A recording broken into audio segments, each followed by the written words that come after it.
Right. We are live. Hey, Tom Hazard here from Podetize and Feed Your Brand with a special guest, Melanie Gorman from Crownsville Media. I'm very excited to have her on. So I'm about to start recording our podcast episode for all you out there on YouTube, Facebook, LinkedIn, and wherever else we share this.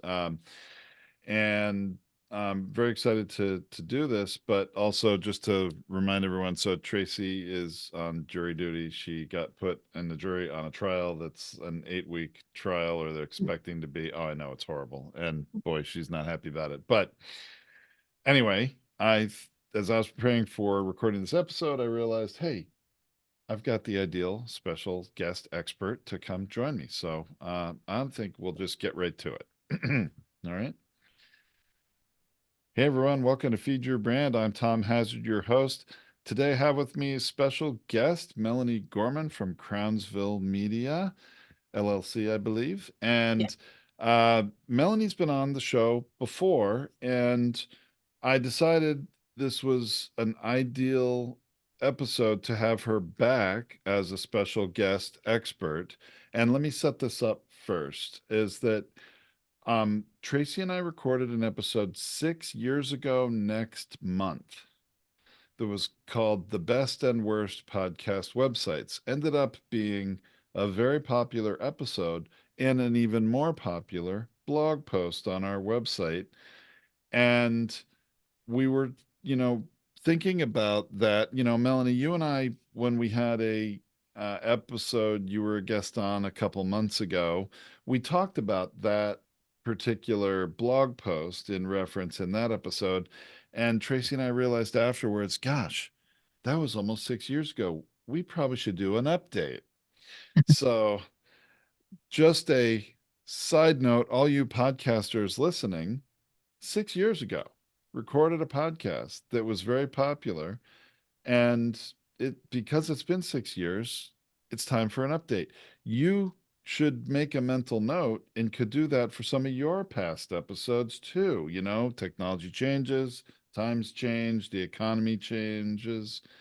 And I think, is a really good idea. You don't always have to come up with a brand new topic for an episode of your podcast. You can refresh an older one. So, Melanie, thank you for being here for today, what we are calling, and I love our new title, The Ultimate Guide to Rocking Your Podcast Website with special guest Melanie Gorman. So thank you for Thank you, coming. Tom. Thank you. You're Thank you. Love welcome. to be here with you. You're awesome. Awesome. Yeah. Well, so where I thought we would start, to me, I was thinking through this and all the different tools and platforms that are out there to Mhm. help podcasters create a website for their podcast. There's really three different groups or major groups. I mean, I think there are subgroups and niches, but there are podcast hosting platform Mhm. websites. Mhm. There are these sort of what I would call cookie cutter websites that are really only meant to be for your podcast. Mhm. And then there's conventional website CMS Yeah. platforms. And CMS platforms, by the way, stands for Content Management System, if I remember that Correct. correctly, You're right? totally right. The operative word being content, Mhm. folks, in CMS. But I thought I think the CMSs, the real website platforms, are where we probably want to spend the most time. But I thought we'd start with sort of the simpler ones, working our way to the more comprehensive ones. Does that sound good to you? Sure. Yeah. Okay. So, all of us podcasters out there have a podcast hosting platform like Podetize. We are a podcast hosting platform. There are competitors, Podbean, Libsyn, Buzzsprout, Transistor, Spotify for podcasters. There's tons of them. And each have their place and, different strengths and weaknesses. Pretty much all the ones that I mentioned there say that, oh, they give you a website. And I'm for those of you listening to the podcast, I'm holding up my fingers and making air quotes there around website. um because they even say, hey, you can have your own domain name, yourpodcast.com, and it just goes and forwards to your podcast website that's hosted on our platform. Right. Right. That, if you have nothing else and you're really bootstrapping it, sure, you can do that. But Mm-hmm. I'm here to tell you folks, and I'm curious, Melanie, because we haven't really talked about this one, but what it is you have pages that are out there, but it's really on that platform's website. You Mm-hmm. may have a URL pointing to it, but you're not going to set the world on fire. And when people are on that website, it's not really your own, is it? No, no, not at all. I mean, so when you build a website, you buy a domain name, right? MelanieGorman.com, Crownsville Media, right? Feed your brand, whatever they might be, .com, buy a .com. And when you do that, everything you create on that domain is owned by you. It's managed by you. It's controlled by you. Once you go to members dot whatever, whatever, right? You're not on your brand. Now you can have a subdomain. We'll talk about that when we talk about WordPress or other proper websites. And I'm not disparaging other templates, but I definitely feel like you are losing SEO, you're losing brand ownership by giving your content to other sites. And the bigger thing is that you're at the mercy of that domain's SEO for whatever organic traffic you get. So, if part of the goal of doing a podcast is to talk about topics that people are interested in learning about, so much so that they look them up themselves, what you need is you want that interest in your business to grow so that it's less work down the road, right? So, if you are a podcaster and you're doing an episode a week, right? Hopefully a year down the road, your traffic has grown, enough so that you're paying for your podcast through the traffic that you're getting in some way that's meaningful to your business. And if your domain is really not your domain because it's hosted and owned by another site, what's happening is you're feeding their domain, right? So, and this is common for courses too. So Thinkific or Coursera, Udemy, like there's a bunch of these sites. When you build a course on those platforms, you don't own you might own the content and the intellectual property, but you're not getting the traffic from that content back to your domain. So if you quit that platform, it all goes away, right? So that's the first thing to know.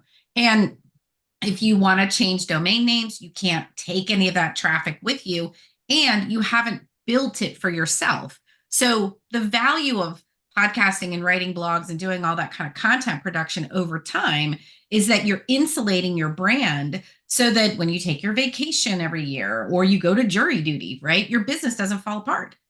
And if your content is all on another person's website, then you're at risk for whatever crazy stuff goes on with that brand.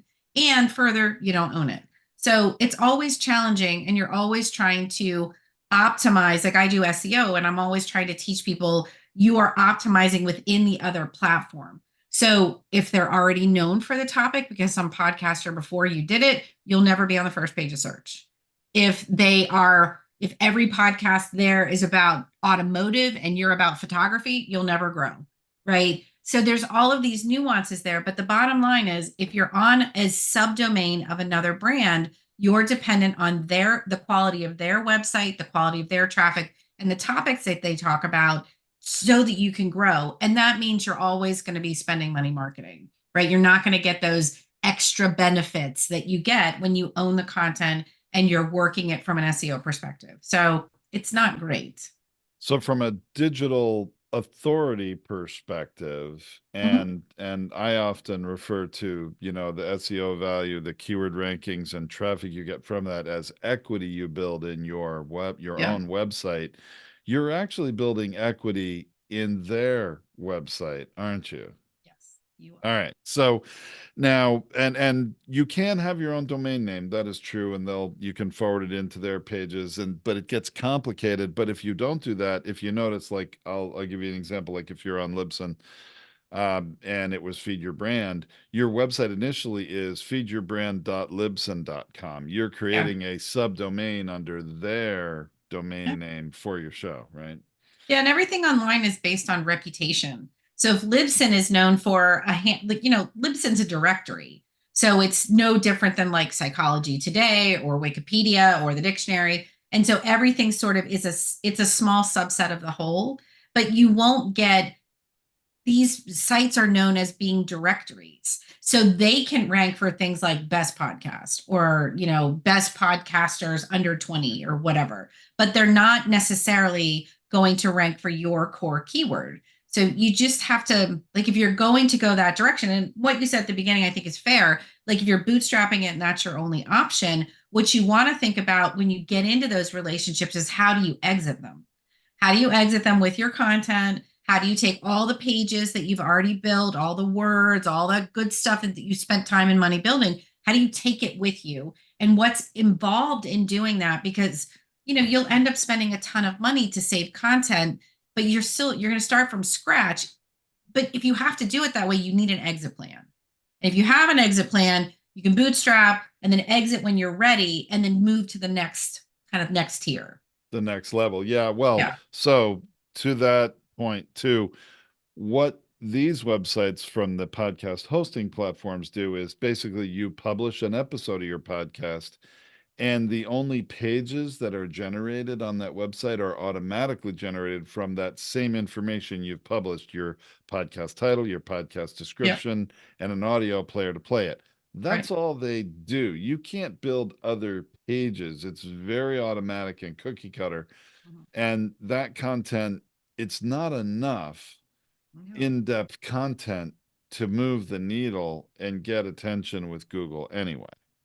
No, and it's also a really siloed audience. So it's not enough related content, so we all have different learning styles. You may like to read, I might like to watch, right? So everybody, part of the value of having a podcast is that it's really malleable. You can take the words, you can translate them into print form, you can take the print form, make them into articles. But if you have a website where you're not able to do those things, you're really limited in what you're doing. And so that's why the exit plan is so important, because you got to get off that when you can so that you can build the brand that's around the podcast. Unless your goal is to be the next Joan London, and I know I'm dating myself by saying her name, right? But like, unless you want, or Barbara Walters, right? Unless you want to be the next like big interview person, you're not going to have a lot that you can sell around that, because it's just you talking to people. And usually podcasters have other aspirations. I want to sell a book, I want to do services, I want to sell products or whatever it might be. So while you're in that kind of a silo, you're really limited. Hmm.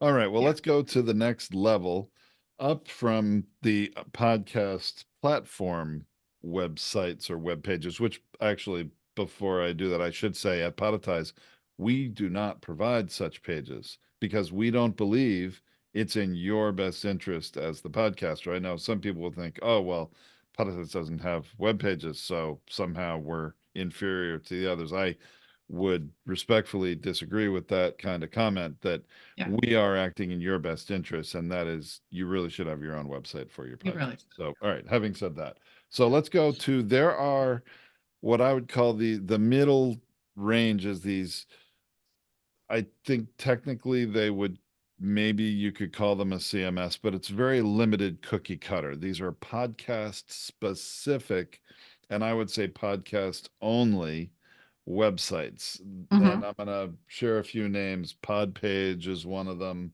Um, Podcastpage.io is another. On Podium, um, Podcast Page, I believe, is another one. So we have Podpage and Podcast Page.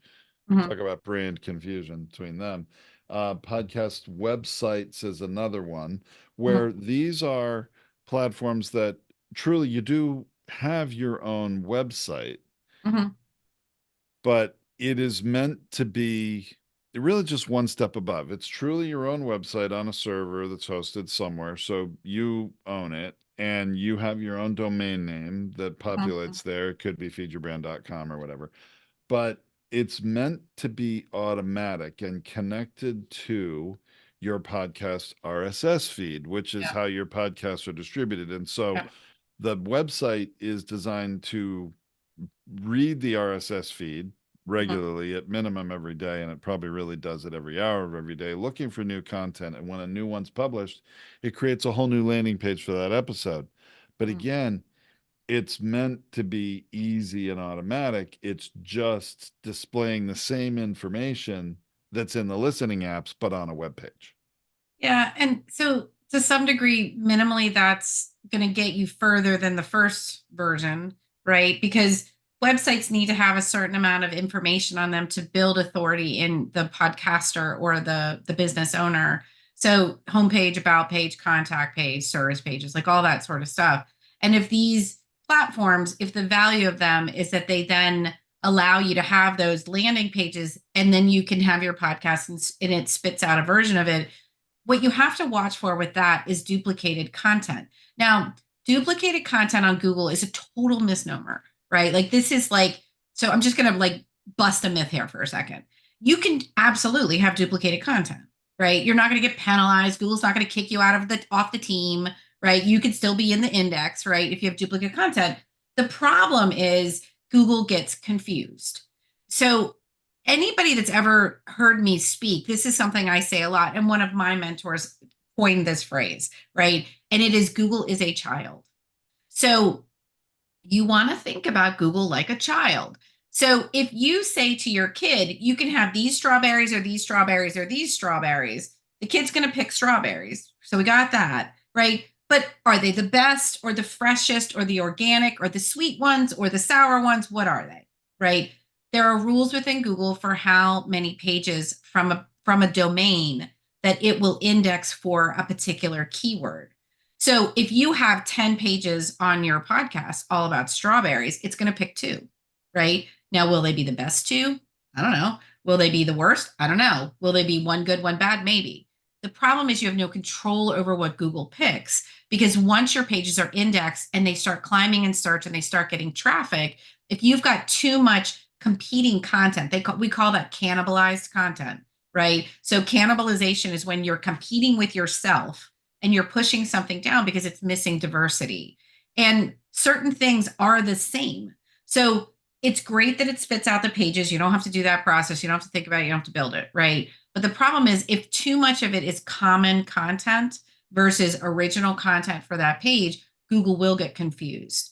So you have to assess the product, the output of what the pages are putting out there into the world, how they're indexing with Google, and you have to really think about is the stuff that's showing too much the same page over page over page. Because what happens is, like a child, Google doesn't index everything.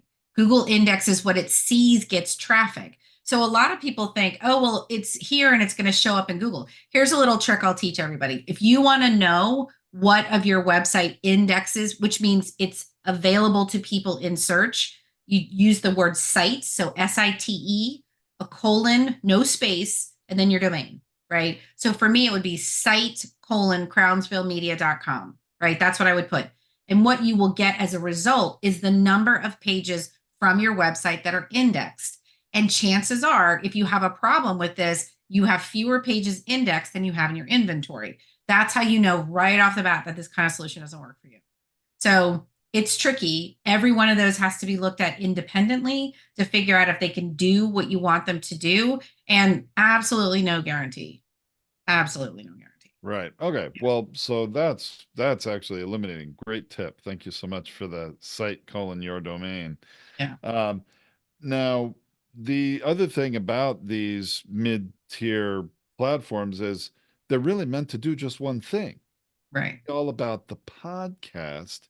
Mhm. So if you at all want a website that is also a personal brand site, maybe you are not just a podcaster, you have a book, you're an author, or you do speaking and you're a public speaker, whether that's in in-person events or virtual events, or you aspire to do any of those things. This kind of a website just for your podcast is not going to meet your needs because they're very limited in what they do, in the capabilities they give you. So, again, this is going to be a very short stop on the journey to whatever you want to achieve with your show and or as an entrepreneur or a business person, or even if it's a passion project and you aspire to do more with it, Yeah. it's not gonna, like you said, plan your exit strategy because it's probably going to come sooner than you think, right? Well, that's the thing. I mean, you have to figure out, can you get out of that? Can you take your podcast episodes with you? Can you take I mean, you own the content. Do they make it easy for you to get it? Because if you go to the next strategy, you've got to figure out how are you going to, get that, all those files, all the everything, right, in some format that a developer can say, okay, got it. And now we're going to unpack it over here. So Right. it's not as simple as it sounds. It's really not. Yes, I No. agree. All right, so let's move on to content management systems in the conventional sense, although there are sort of two categories of Yeah. these that I want to talk about. Oh, and yeah, see, Melanie and I didn't even talk about this, and I see we're thinking the same way. There's really the all-in-one sort of systems, which Mhm. I tend to refer to as the Swiss Army knife of Yep. websites. And then there's the true, more pure CMS content management systems that are allow you to do anything you would need to do for your website, but aren't trying to be all things to all people. Right. So let's sort of all right. So the Swiss Army knives, and that analogy makes sense in a moment. I'm talking about Kajabi sites. I'm talking about Go High Level Yep. is one of the newer ones. By the way, didn't exist 6 years ago when we did this episode, so that's one that's an update.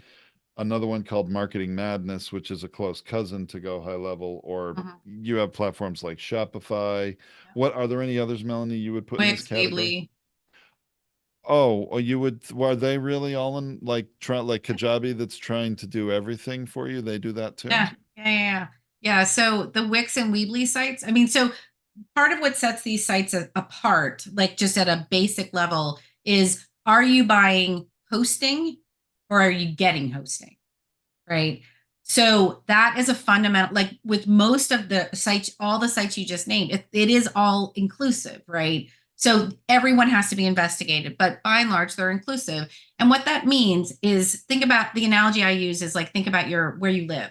So the plot of land that you build your house on is your host, right? And that is the longitude and latitude on the internet for where your particular domain lives, right? So every time someone goes to your website and they look up feedyourbrand.com, they're going to be directed to one place on the internet and pop, there you are, right? So when you are doing these sort of Swiss Army knife, I like that. When you're doing that, what you don't buy hosting, hosting's included in most of these instances. And so they have tools you can you open them up and you're like, okay, I want a 6-page website, I want to do it like this. They have WYSIWYG kind of things where you can go through and fill it all out. You're limited, there's limitations all over the place, right? So there's tons and tons of limitations. So what were you going to Yeah. say? Well, Yeah. no, Yeah. there are lots of limitations. Yeah. Let's take Kajabi for example, because I probably have the most experience with that one, although Uh-huh. we as a company have experience with all these because we have customers that are on all of them Yeah. where, Kajabi has yeah, a builder to build web pages, sure. But and if you are going to sell anything on your website, they have a way that you can sell it. And Yep. a lot of these have their own even merchant account system you Yep. can use through them when to Yep. take credit cards and all that. Mhm. Yep. And now Kajabi even can host your own podcast. Mhm. You want podcast hosting? Oh, they do it too. But is it a good podcast host? Do you get the same analytics? And do you have enough bandwidth to handle thousands of simultaneous downloads? And what about Yep. people in other countries that are getting it? Are they getting it locally in their country, or it's going to take them longer to get it coming from the US? It's kind of the Swiss Army knife is because, hey, I can get a Swiss Army knife that has 12 tools in it. And I've got a little saw that I can saw little branches in the woods if I need to. Is it a really good saw? If I'm going to saw nothing but branches, do I want to use the Swiss Army knife saw? Right. Probably not. I probably want a Right. saw that's made to saw some significant, volume of wood very efficiently and easily. Yeah. If I'm, going to travel really light and I can take one tool with me, I'll take the Swiss Army knife and I could do a little bit of everything, but I can't really do any of those things really well. Yeah. And these sites, so for the do-it-yourselfer, right? The people that are like, I like to tinker, I like to do my thing, right? They're great in a lot of ways. Like people can kind of get into them, they can build all their stuff. There's limitations with analytics, which is going to tell you who comes, who listens, who downloads, how much, when, time on the page, like all of these details and data points as a content producer that you need to understand so you can think through things like, wow, that topic was really popular. I should do it again, right? If you don't have topics like that, you're not going to be able to do any of those. Like if you don't have that kind of data, you will not be able to know what you're doing so that you'll be, picking topics blindly, which is problematic. So the do it yourself are often, when I talk to them, what they want is control. They want to be able to say, I like this color, I like this font, and so I went this way. I don't know how to set up Stripe or another payment processor, so I went this way.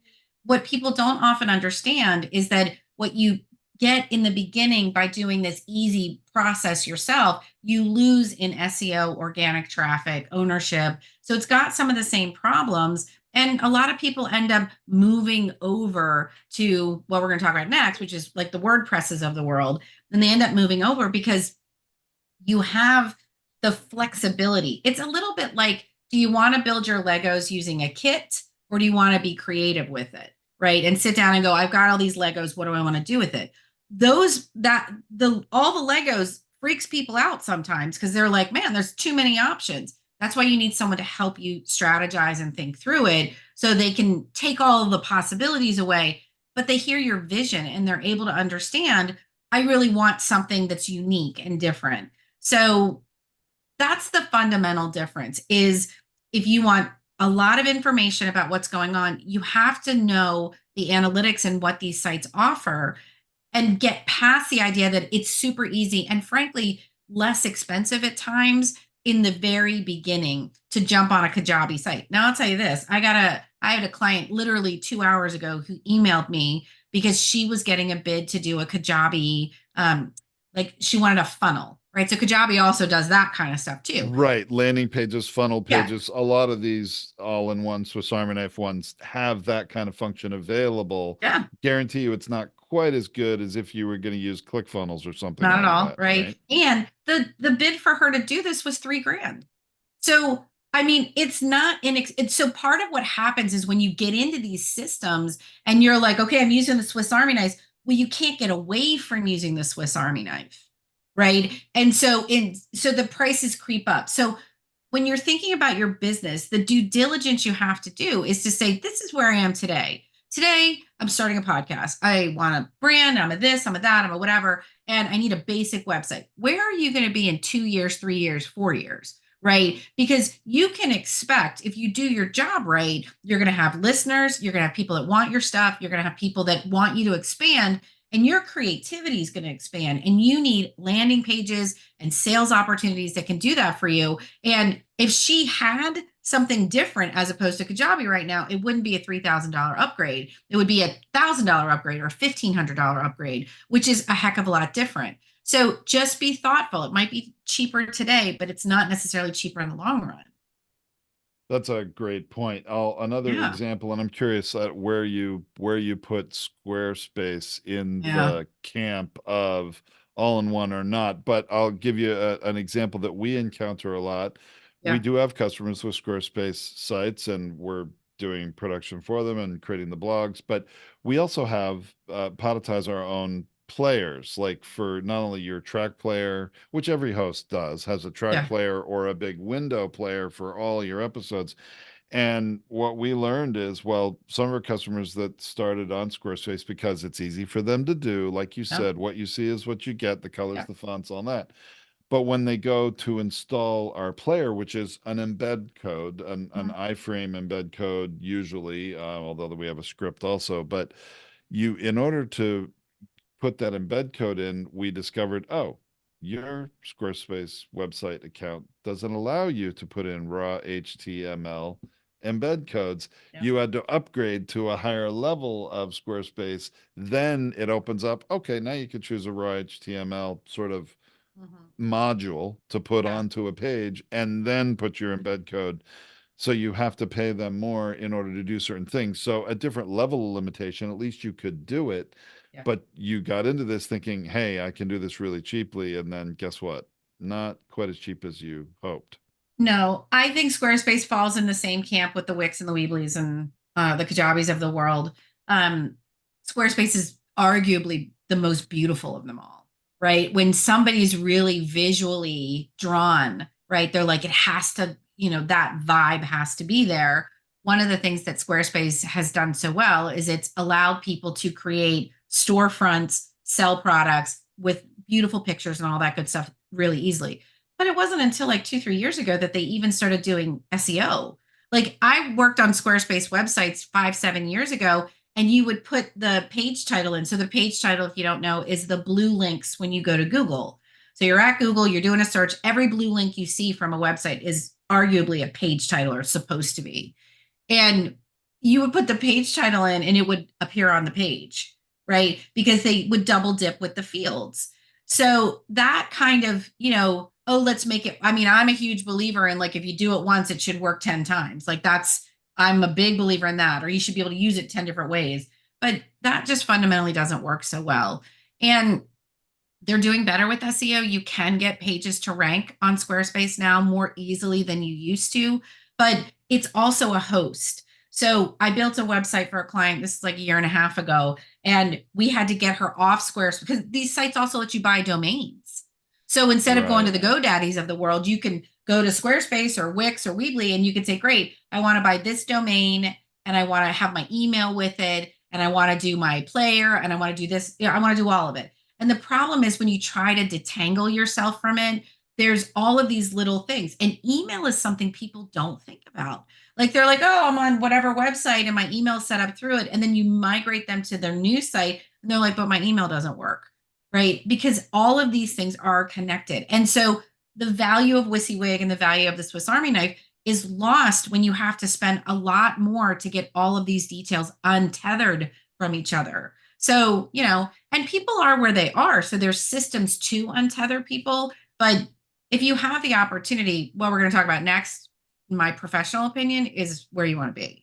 And I agree. And we were of that opinion 6 years ago when recorded the very first The Best and Worst Podcast Websites Right. episode of Feed Your Brand and blog post on our website, which, by the way, ranks on a lot of keyword phrases on the first page of Google search and still brings us traffic, which is Yeah. part of the whole point for all you podcasters out there about getting the greatest value out of each of your episodes is converting it to content that does rank and gets traffic for free from Yeah. Google. So what we've come to believe is that WordPress is the best CMS from an SEO and ultimately building that equity Yeah. in your own domain name Mhm. that's going to continue to serve you for years to come. But I think we should acknowledge, are there other platforms, other CMSs like WordPress to really consider or not so much? Um, so no, No. no, like Wix does a good job. It's still in that, your host and everything's kind of compacted together. Wix will rank best out of all of them. It will rank the best for SEO. And there is flexibility, but you will know a Wix website the second you look at it because it's always, I mean, every time I say them, they're the same font, the same layout. So the uniqueness of it's really lost. But WordPress is the only site. I mean, the way that you go about doing a WordPress website is you buy your domain, right, from GoDaddy or whatever Wherever, domain right? provider you want. You buy hosting, right? So I host my site through SiteGround. There's lots of other hosts. You don't want to host with Johnny's site down the street, right? He's got a box in his house. Like when Johnny's internet goes down, your site goes down, right? So you want a host that's going to do a daily backup so when something happens, because something happens, right, you're prepared, right? It's the same way you have batteries in your flashlight at home, right? So you want to think about the rainy day because the rainy days happen. So you host someplace that has a daily backup, right? And then and then you have a WordPress site that's built. So most WordPress sites are built through templates, and there's thousands of templates out there. There are a handful of, yes, Chris, I will talk about that. You have a handful of oh, now I got distracted by plugins in his question. When you build there's a handful of like major templates that you use. Each developer is going to have ones that they know really well. The more your developer knows the template, the easier it is and the faster and the most economical they're able to kind of push your sites live faster. But they all effectively work the same, and there are thousands upon thousands of WordPress people across the globe. So like I'll give you I worked for a publishing company in New York for 10 years, 12 years, and we were built on a Drupal platform. So Drupal would have loved to have been like WordPress, right? So Drupal is, most notable because the White House's website was built on it, right? So, like it was a new platform. It was really internationally connected, right? All kinds of like developers across the globe.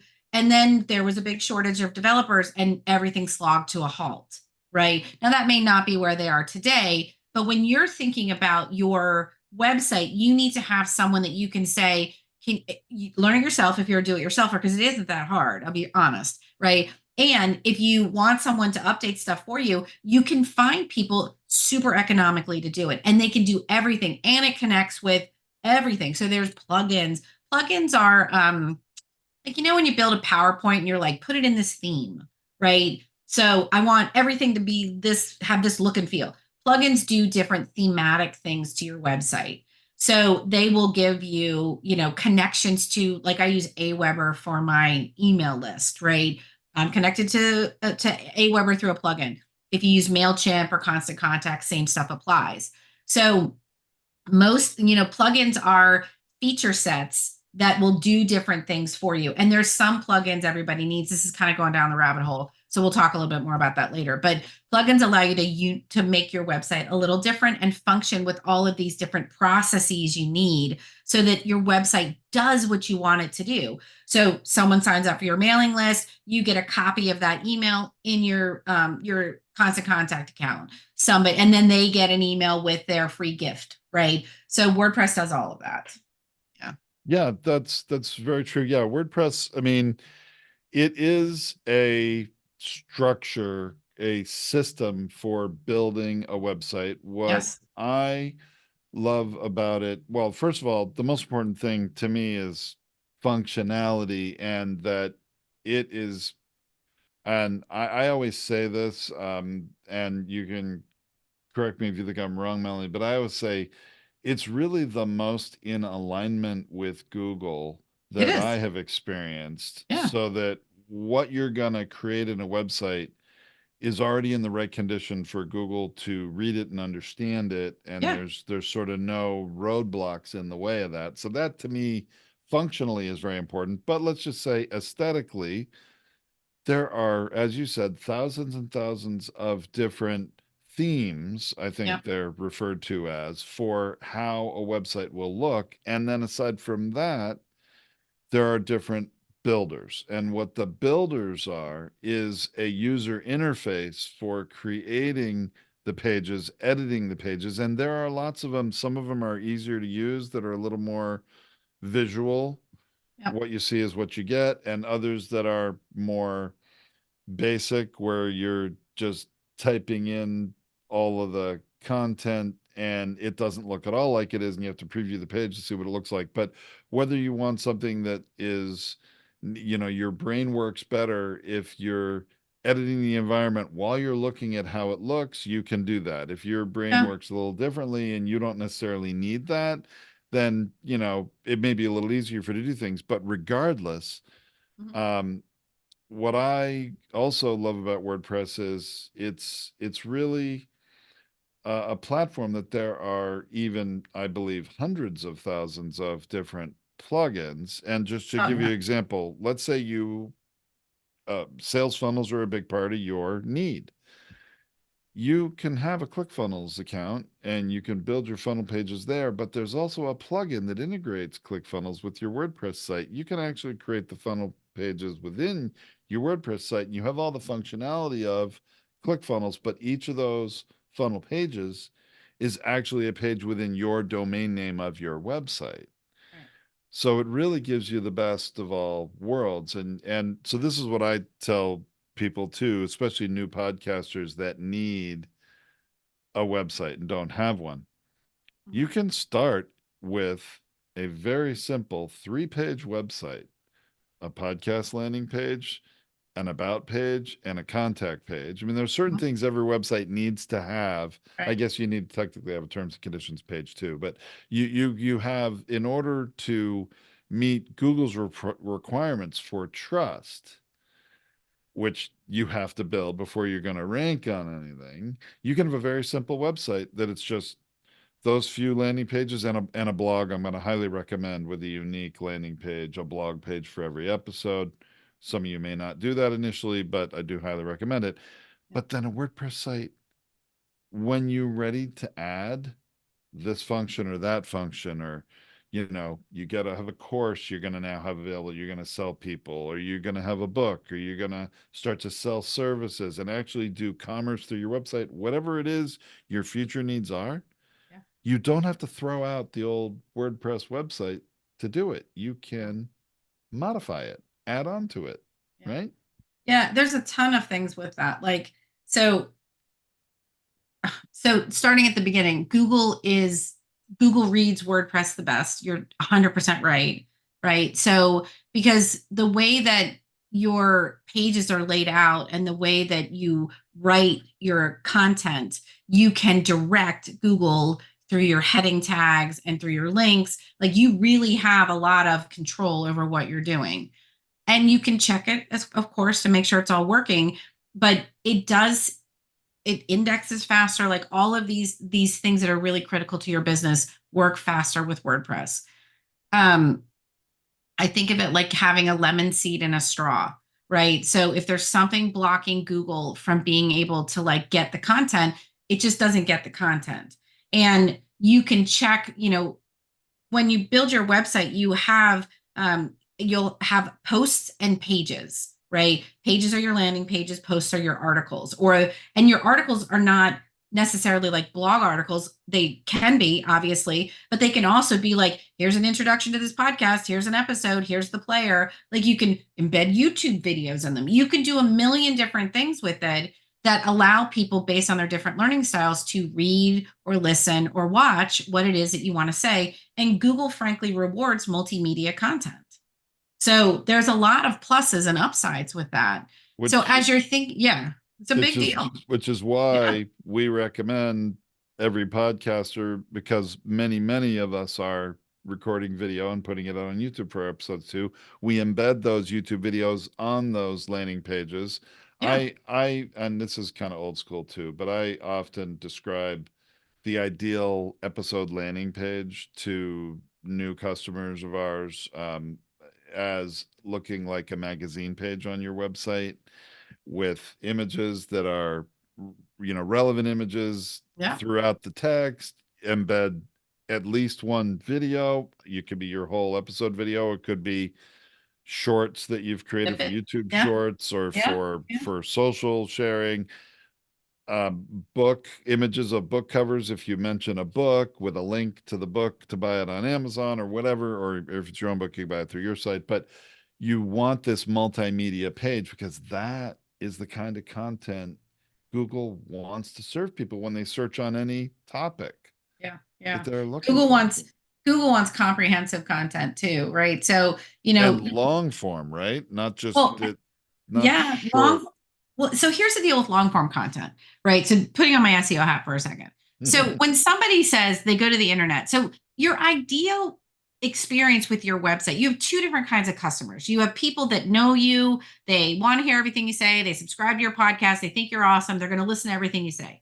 Then you have absolute, complete, total strangers, right? That's the whole point of your website, right? It's really nice to delight people who already like you. Like, my mom is going to say I'm awesome on every Instagram video I put up there, regardless of how bad I look or sound, right? What I'm trying to do is to get strangers to think I'm authoritative, that I know what I'm talking about, that I have value in what I'm saying. So you're marketing your website to strangers. You have no idea what their learning experiences is like. And so having comprehensive content that when you think about what is the question someone would ask that would lead them to this podcast, why does someone need to be here? Why are they listening? Why do they care? Right? Put your ego aside. It's not about you, it's not about me, right? It's about the reader and the listener who wants this information.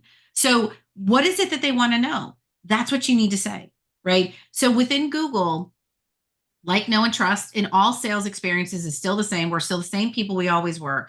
They have to like you. They want to know you, want them to know, and then they trust you, and then they buy from you, right? They're not doing it beforehand.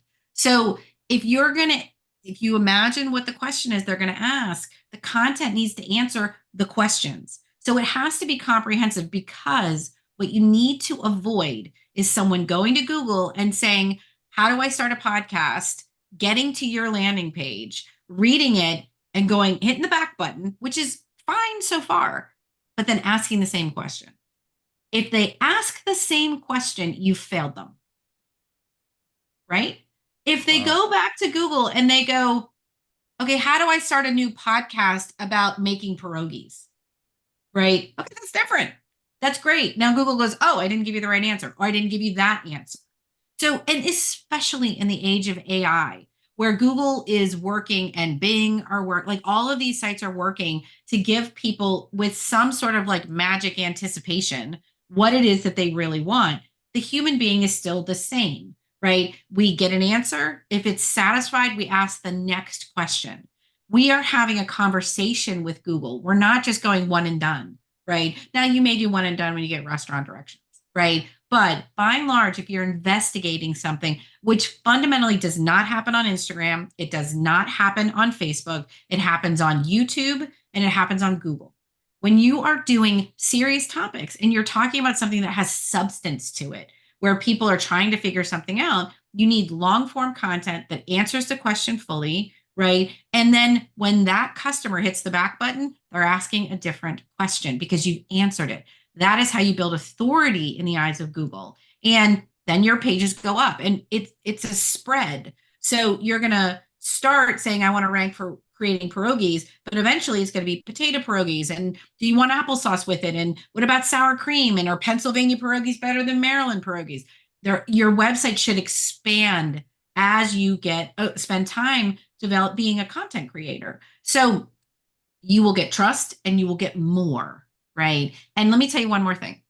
And when you do it the way you do it, Tom, the thing about what you do that's so great is that your podcast works. So I was on your show, what, 2 months ago? I don't Two even months know. ago, maybe. Two Yeah, months ago, about not that right? long ago. Yeah. Okay, if you Google my name, if you go Google Melanie Gorman right now, you know what Yeah. shows up? Our Oh, episode. really? Yes, I'm not faking it. I I didn't do no. anything. Yeah, Yeah, that's and we didn't discuss this we've never talked about this. before this, and I'm doing this live right now. So Melanie Gorman, Um, where come on, Melanie Gorman. and then scroll through the. And it gave me images first, which is Yep, interesting. that's normal now. Um, LinkedIn X. Oh my goodness, there it is. Yeah, Mastering SEO Secrets for Podcast Triumph with Melanie Gorman right. shows Yes, up right there on the right first page. right there on the first page. Yeah. Yeah, and that's because your SEO for what you did, bringing a guest like me on, is trustworthy.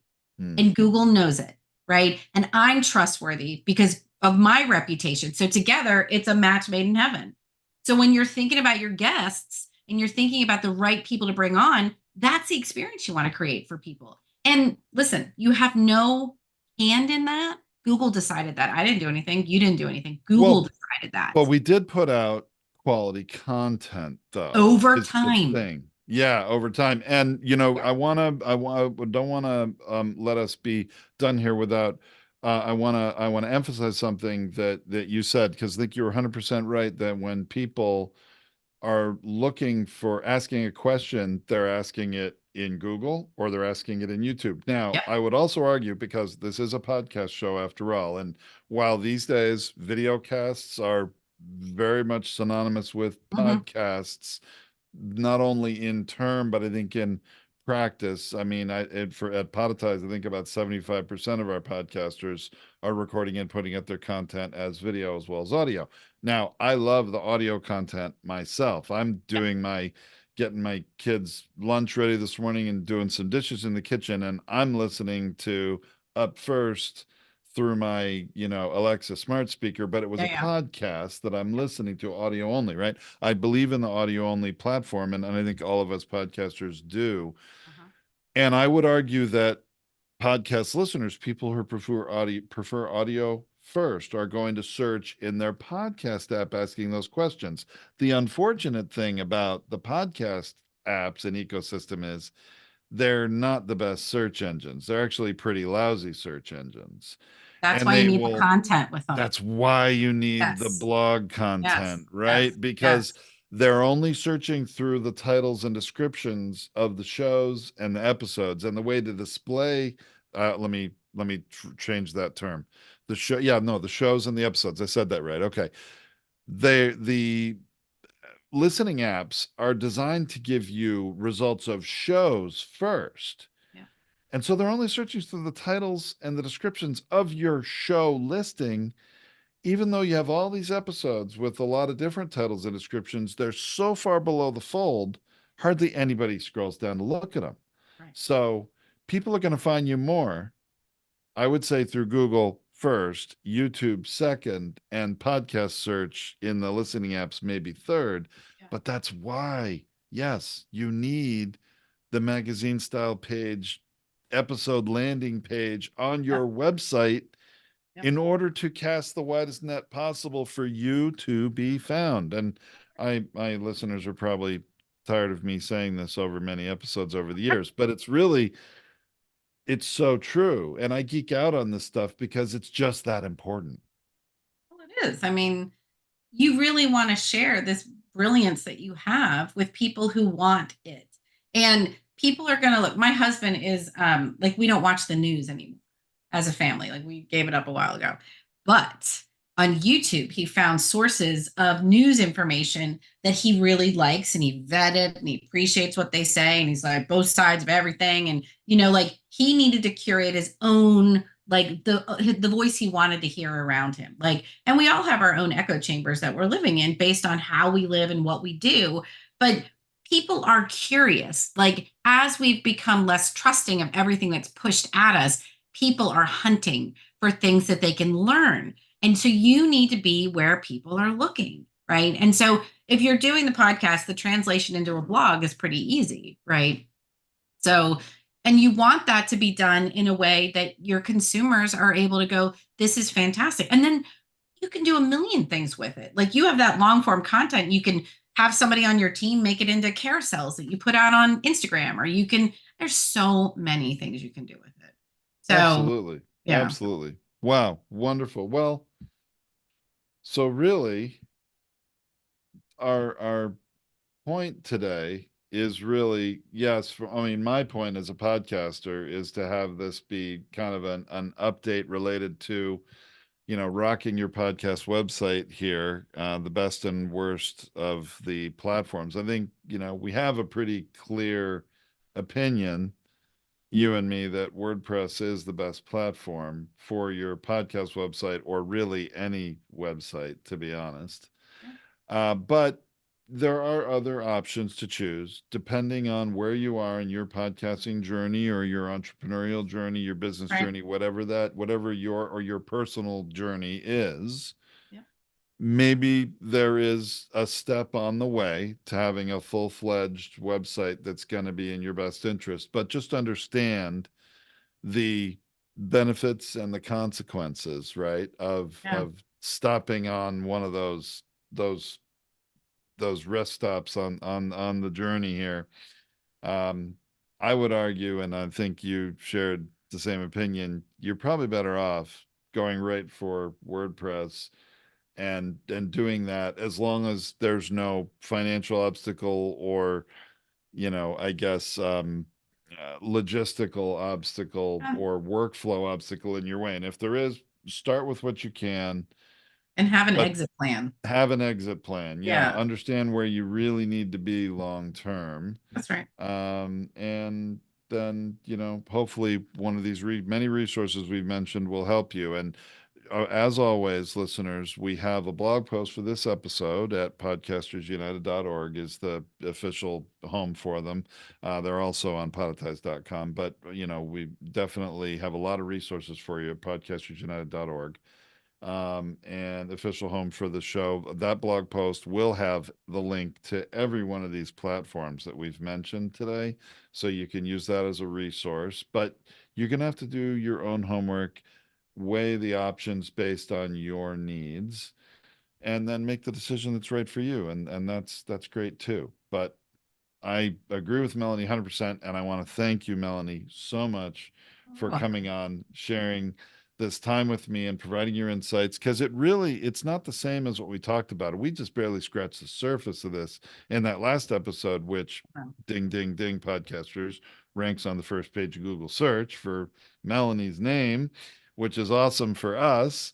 And then, when people, I'm sure, will find Melanie's own website. If you do need some SEO support and expertise, we highly recommend Melanie. We use her ourselves, and we recommend her to our customers who have those needs, especially when they're desperate, as has happened a few times, right? So obviously, Melanie's contact information will also be in the blog post, her website and all that, but she did mention it, crownsvillemedia.com. Thank you so much. Really You're enjoyed so it again. welcome. All right, those of you um, live on social media, we'll see you next time. Those of our customers, our members of our community that are live with us on Zoom are going to be able to ask a few questions.